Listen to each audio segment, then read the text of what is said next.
What's up Transformers enthusiasts, my name is RBG and welcome to another Bumblebee movie update video.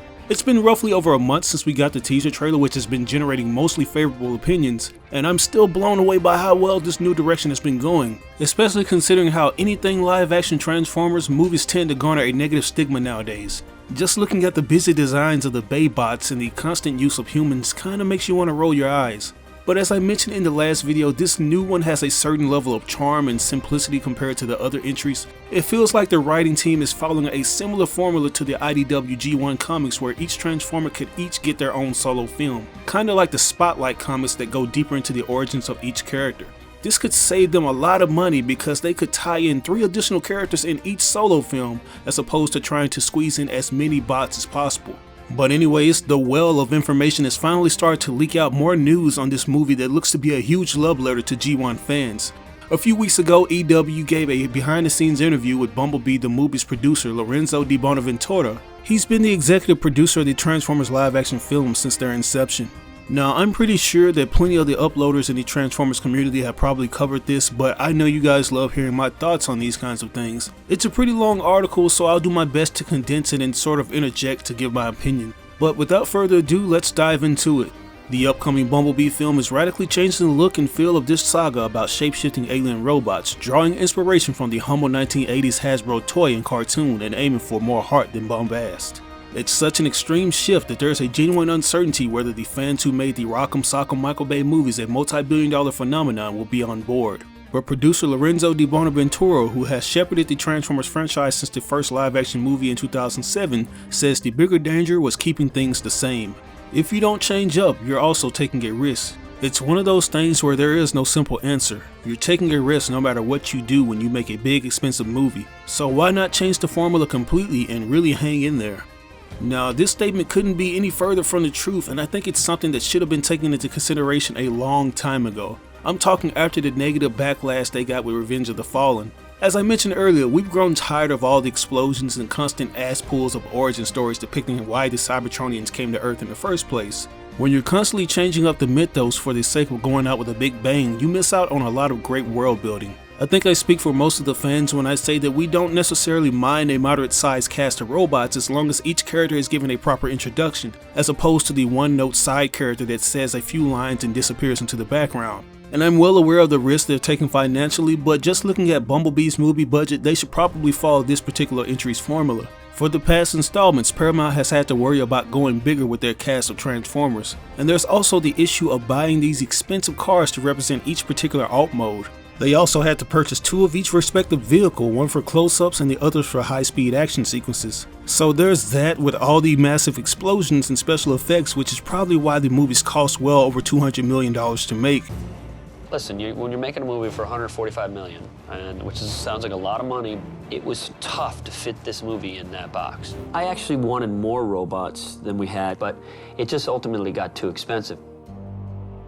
This new movie, which I think it's safe to assume is a spin-off prequel, costs $100 million less. And it's because the director knows that he doesn't have to go in all big in order to sell tickets. So far, the main vehicles that we have are a 67 Beetle, a 71 Plymouth GTX, a F4 Phantom, and a Mustang. Vehicles that aren't necessarily sucking a huge chunk out of the movie's budget. But getting back to the article, EW says if this movie succeeds, it will not only rejuvenate a beloved but beleaguered franchise, it could also open the door for another standalone movie, including an Optimus Prime film. And man, this is something I've been saying for the longest. Paramount, along with a bunch of other studios, have been hell-bent about making expansive cinematic universes, and if this movie does well, it'll at least serve as a course correction. There are tons of characters in the TF lore, and some can have their own solo spin-offs if they're done right. Maybe they could work on a self-contained solo film series similar to the MCU and then come out with a Transformers ensemble like they do with the Avengers. It's a no-brainer to follow that trend, especially considering the fact that this is a franchise that has a lot of comic book iterations to work with. We have popular runs like the Dreamwave comics, and even Marvel had a stint with the TF brand. But getting back into the interview, it says, each time Paramount Pictures turned on the Transformers movie-making apparatus, it generated around $1 billion in a global box office. Often more. For over a decade, the films about the endless war between Autobots and Decepticons rampaged through summer multiplexes, fueled by years of nostalgia and an enduring desire among summertime moviegoers to see things blow up on the 4th of July weekend. The barbs of critics were knocked aside like puny arrows against the iron hull of these behemoths. Then, last year, the Transformers films abruptly ran out of energon. The fifth movie in the series, The Last Knight, earned only $605 million worldwide. Still a big number, but about half of what each of the previous two films earned. And given what it cost to make and market one of these films, an estimated $350 million, that shrinking profit margin was a cause for concern. The fifth one was definitely down, said Di Bonaventura. The audience looks for something new at some point in time, but it's so hard to judge when. I think the lesson was, after the fourth movie, that was the win. But we didn't see the fatigue. We didn't see the signs that they wanted us to change up how we were presenting it.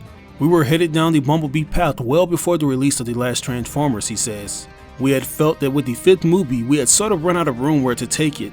Now, I gotta call Lorenzo out when he says that they didn't see the fatigue, because that's downright BS. They probably didn't care to see the franchise fatigue because the money was still rolling in. Transformers 3 and 4 made billions back to back, so they probably thought to themselves, there's no need to listen to the fans when we're raking in so much dough.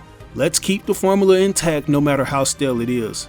The fact that these movies made billions could hold some validity to Lorenzo's claim that they weren't aware that we were getting tired of this formula, but this should have been made obvious due to how poor the films have been performing in the Western theaters.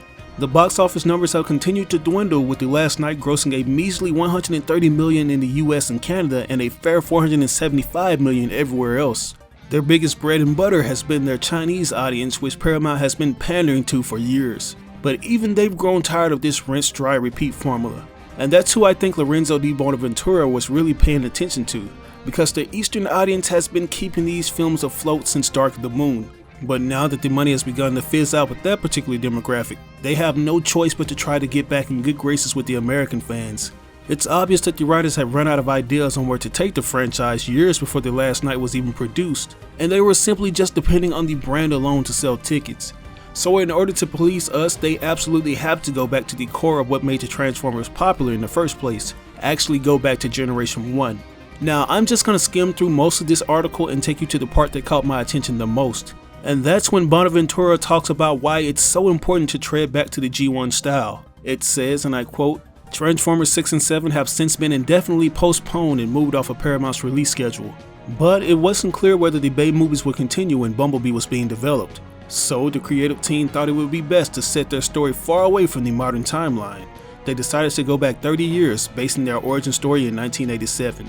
We wanted to firmly establish when Bumblebee got here, Di Bonaventura says. We thought, let's try to tell as much of the origin story of Bumblebee on Earth as we can. We have elements in Cybertron, but really Earth is where we spend our time. This was one of the most important things tonight when he signed on to direct. The complexity of the Transformers in the other movies rendered them all a bit anonymous. Knight likes to point out that Bumblebee needs to be huggable, and if you hug one of Bay's robots, the exposed turning gears would probably shred a human.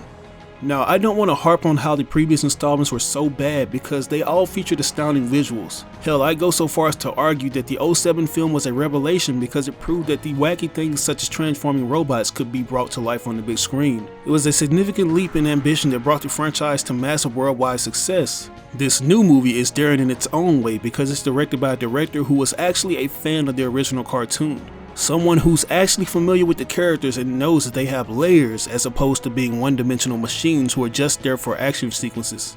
One of the things that's always frustrated me was Michael Bay's lack of understanding on why the original cartoon was so great, and why he chose to make Bumblebee a Camaro instead of a Beetle. I want you to take a look at this old behind-the-scenes clip from Transformers 1. Bumblebee was, in the 80s, a Volkswagen Bug, and his role has always been kind of the younger of the Autobots. We knew that he was originally a Volkswagen and a Beetle, but it was not really an option for Michael because it wasn't badass enough. I just was never going to use the Volkswagen Bug for Bumblebee. It just wasn't going to be in my cars. It just reminded me of Herbie the Love Bug. That's right, folks. According to Michael Bay, the Volkswagen Bug just wasn't badass enough. Psychologically, he may be right, but it seems like Bay doesn't think the Love Bug underdog can overcome the odds. Like, we live in a time where a character such as Bumblebee has a higher kill count than the likes of Megatron. That's how far we've strayed away from what Bumblebee was in the earlier incarnations. It was all cool at first, but that novelty wears off as per usual. B gets caught in tight situations where you know he's ultimately gonna get out of them in the most brutal ways. And the busy designs for the Transformers was one of the things that became frowned upon by not only the G1 purists, but the casuals as well. It's too hard to tell who's who and which body part is throwing a kick or punch. The spiky designs became too aggressive looking, especially in Age of Extinction. As I've mentioned over and over, it got discombobulated with its direction. But this newer design looks to be more streamlined yet classic to long-term fans, and it actually looks like you can hug Bumblebee. I'm overly excited that we'll get some aspects of Cybertron, even if they're only for a brief moment, and hopefully we can have more origin stories. But I think I've rambled on long enough. What are your thoughts on this interview? Do you share some of the same sentiments as me? And are you going to see this movie? Let me know in the comment section down below. As always, I ask that you like or dislike the video. It doesn't have to be a thumbs up, it can be a thumbs down. Any feedback is good feedback and will only help me improve on future content. But if you really enjoyed the video, it would help me out tremendously if you shared it on social media platforms with all your friends and followers. I love what I do and I do it all for you guys. Once again, this is your boy RBG signing out on another video. I will catch you guys later. Peace out.